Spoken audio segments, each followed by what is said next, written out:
What's up, friends, and welcome back to the channel. So it's week one in the best of 2022 holiday extravaganza. And so for this week, let's kick things off with a look at the best of the best in the cooling mattress space, taking a look at 8 Sleep versus Chili Sleep. Now, for context, I spent 2 years with the Chili Sleep and then 2 years with 8 Sleep. So I've definitely gotten very familiar with both systems and how they work. But up until this year, I had kind of written off Chili Sleep, or the artist formerly known as Chili Sleep, since they just rebranded to Sleep Me. Why? No freaking clue. But that is up until the Dock Pro system came out. And since my good friend Brandon Talbot just couldn't shut up about how cold it gets, I totally caved in and I bought one myself, which I've been testing out for the past month and a half with my 8 Sleep. And so in this video, I'll go over some of the biggest differences between the two as it relates to things like comfort and design, functionality, sleep data and tracking, overall experience, and of course, price. So stick around, we're gonna go over all the pros and cons of each, as well as I will give you my take on the best sleep system to buy as we head into the holiday season. So let's begin with just a quick look at comfort and design.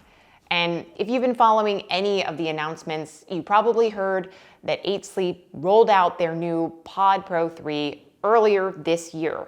Now, I did a full review of this back in July, so you can check that out if you want to see more. That'll be in the show notes. But the big takeaway here is that the Pod 3 now includes a new hub and double the sensors, an updated active grid layer for better comfort, and then a better 5G Wi-Fi connection for faster speed and response time. Now, around the same time, maybe a little bit earlier, Chili Sleep / Sleep Me also came out with a new unit this year called the Dock Pro, designed to be sort of the powerhouse counterpart, so to speak, to their OG systems, which were the Uller and the Cube. It is a step up in price, but also in design, as the Dock Pro is significantly faster, it's quieter, and a lot more comfortable than some of their previous gens because, well, the pad is thankfully now tubeless. So how do these two compare in terms of overall comfort and aesthetics? And, well, at least for me, for this category, I really don't think there's much competition. The 8 Sleep cover is significantly more robust and plushy by design. I mean, the encasement is super thick, it comes with a zipper, so you can actually attach it to your current mattress, much like a fitted sheet. The Dock Pro, on the other hand, doesn't provide nearly as much coverage, especially if you go with the single sleeper option. I mean, the pad itself is really meshy, it's lightweight, and it attaches to the bed not with zippers, but a single strap. Definitely makes it easier on setup in the short term, that's for sure, but it really doesn't do much in terms of providing any additional support to your bed, quite like the 8 Sleep does. And then for water units, I definitely prefer the 8 Sleep hub just because it's got such a sleek and vertical design. It holds a lot of water, but takes up very little space. And so I find it just blends in a lot better with whatever you've got going on in the bedroom. The Dock unit, on the other hand, it's heavy, it's bulky and cumbersome, and quite frankly, just looks like a printer sitting next to your bed. And if you order the full bed set, then you're in for a treat because you get 2 of these things, which is kind of a nightmare since they really aren't designed to slide under your bed, especially since you have to change the water all the time. On top of that though, the Dock Pro is also a bit louder than the 8 Sleep since it's got this built-in fan that runs anytime the unit's on. I will say, thankfully, it's a lot quieter than the original Cube, so that's a plus. But then for even something as basic as refilling the water, well, the Dock Pro just did not optimize for user experience. And so I struggled a lot, more than I'd like to admit, with trying to open and close the canister which is just bananas to me given the cost and something I've never actually run into with the 8 Sleep. But moving on to functionality, and I've got to say that here, at least, the two are pretty neck and neck. Their temperature ranges are roughly the same, with both units getting down to 55 degrees Fahrenheit, and then they also pretty much heat up and cool down at about the same rate. I think the Dock Pro might be just like a hair faster, but I don't know, it's really hard to tell. But the one thing I do really like about the Dock Pro are the buttons that they have on the front, so you can adjust the temperature manually instead of only relying on the app.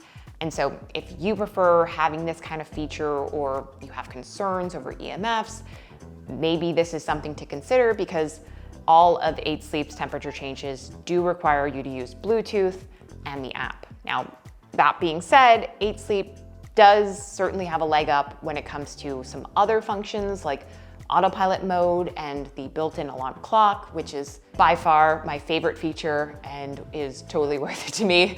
But regarding autopilot, 8 Sleep, they rolled this out back in 2021, meaning they've had well over a year and change to fix up all their bugs and really sort of get things right for the most part. But Chili, on the other hand, they just came out with their beta version like last week.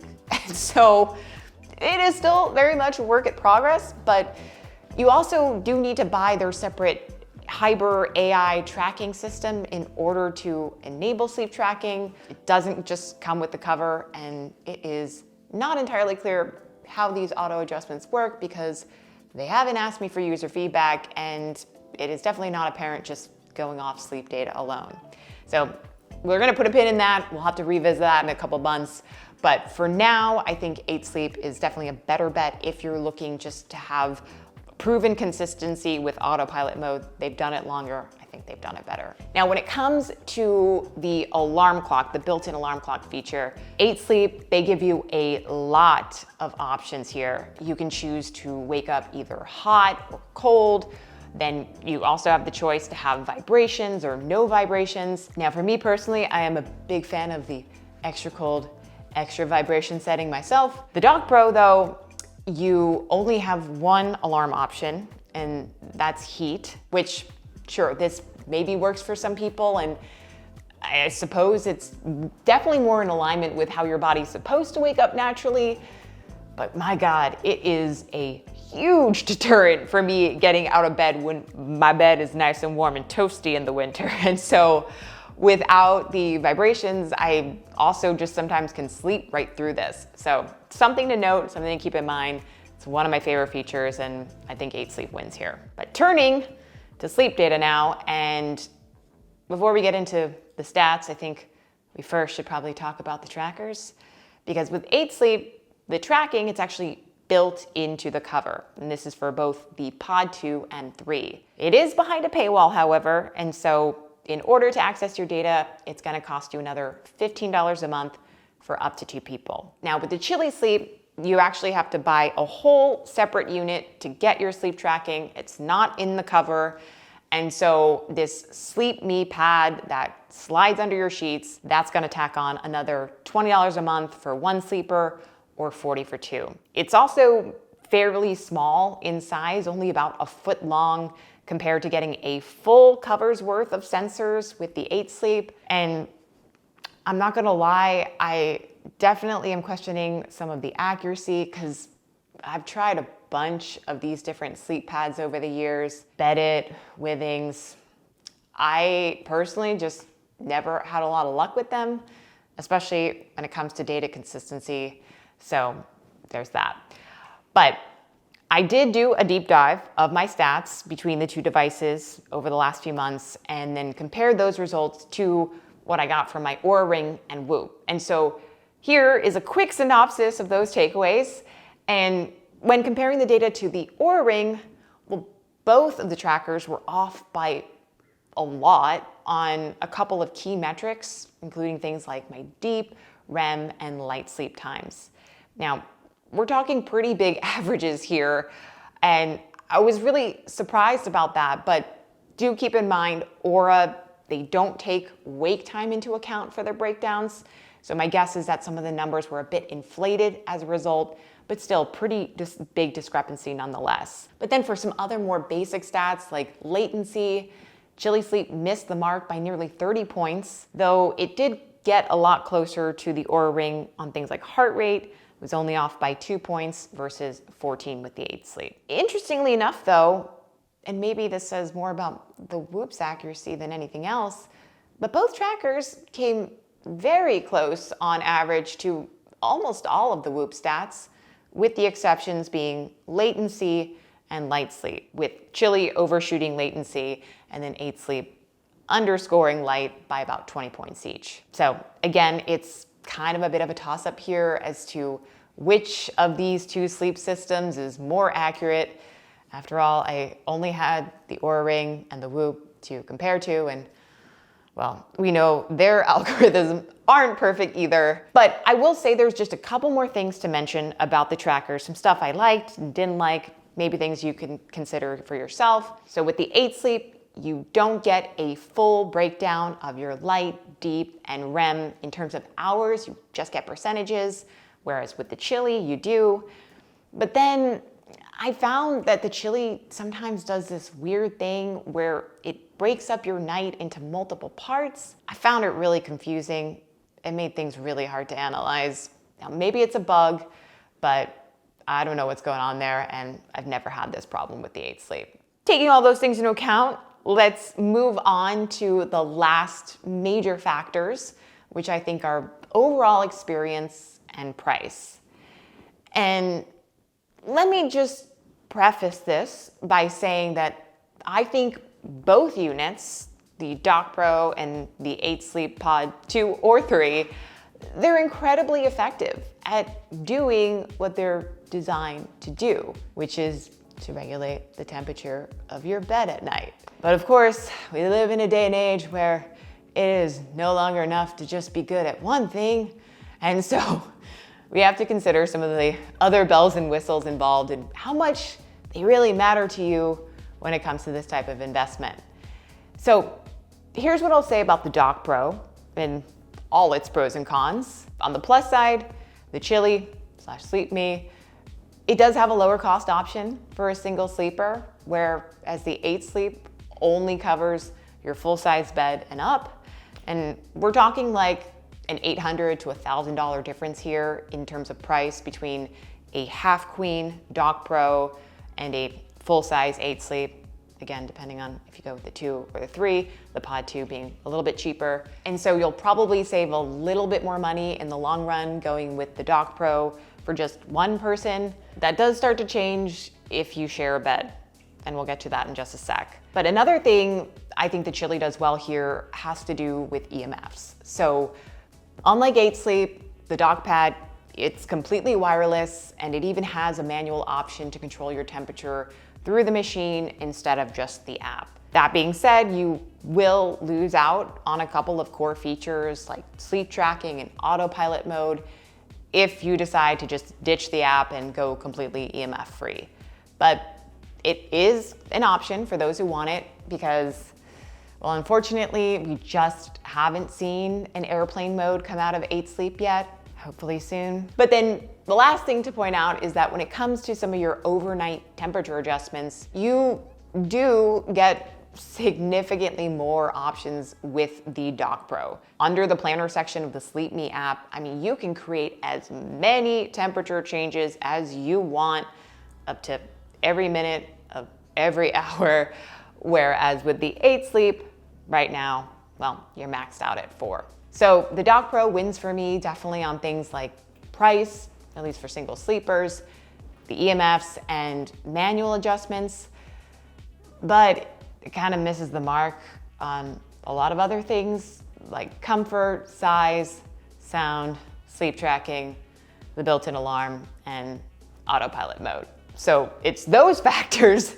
that I think make the 8 Sleep stand out for me kind of as the clear winner in terms of overall sleep experience. They just nail it on construction, design, and user friendliness in a way that I just don't think Chili Sleep has been able to compete. Now, that being said, if price is still your biggest factor, maybe it's worth considering both options because yes, the Dock Pro is significantly cheaper for a single sleeper. We're talking $1,100, which includes the Sleep Me membership, versus almost $2,000 with the Pod 3. But for two sleepers, you might be better off with the 8 Sleep because my God, does Chili gouge you on their double membership fee. It's $40 a month instead of $20 to access things like sleep tracking and autopilot mode. And so now you're looking at an additional $500 a year to their base price for a full queen. With 8 Sleep, however, the membership fee, it stays the same. It's $15 a month for up to 2 people. And so that's essentially $300 less per year than Sleep Me's rate. If you can afford the difference in price, I really do think the 8 Sleep is a better investment for the long term for all the reasons I explained, as well as this added membership fee. Now add to that the fact that there are just a ton of incredible deals going on right now. So there's plenty of ways to save money no matter which device you end up going with. And I'll make sure to include all that info, all the updates for you guys in the show notes below. But I hope you found this video helpful, and I would love to hear about your experience with either one of these devices, or if you're crazy like me, both. Please leave a comment below, maybe share this video with a friend, and make sure you stay tuned for next week's episode where I will share my take on the best of the best in terms of health trackers this year. So thank you guys so much for watching, and I cannot wait to catch you on the next one.